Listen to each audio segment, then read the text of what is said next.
কি বলবেন? দেখেন, আমি 28 বছর ধর্মসভা করছি এবং প্রতিবাদ সব জায়গায়, আন্দোলন ইত্যাদি সব জায়গায় আমি করি। আজকে যে ধর্মসভা করেছি 28 বছর, এখন এই একটা দলে না আসা পর্যন্ত কোনো মানুষের জন্য কিছু কাজ করা যাবে না।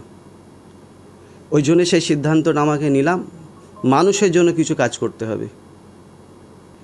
মালদার আফরাজুল থেকে শুরু করে, বীরভূমের বকটুই থেকে শুরু করে, আনিস খান থেকে শুরু করে, কাকদ্বীপে নৌকা ডুবে গেছে, হিজলি শরীফে যাচ্ছিল, সেখান থেকে প্রতিবাদ, যেখানে মানুষ বিপদে পড়েছে আমি প্রতিবাদ করেছি বা প্রতিবাদ করব।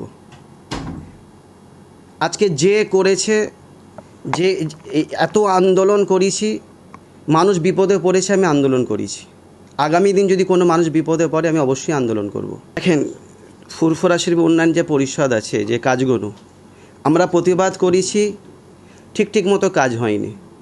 আজকে ঠিক মতো কাজ হবার জন্য আজকে আমাকে দলে আসা, যাতে সঠিক কাজটা হয়, মানুষ সঠিক কাজটা যেন পায়, ব্যাস আজকে সেই জন্য দলে আসা। আপনাকে কি দিদির ইচ্ছাতেই দলে এলেন নাকি আপনি যোগাযোগ আজকের মাননীয় মুখ্যমন্ত্রী মমতা বন্দ্যোপাধ্যায় আমাকে দিয়েছেন, অভিষেক বন্দ্যোপাধ্যায় আমাকে দিয়েছেন। তেনাদেরকে আমি ধন্যবাদ জানাবো যে ফুরফুরা শরীফে একটা পীর পরিবারে একটা এত বড় দায়িত্ব দিয়েছেন।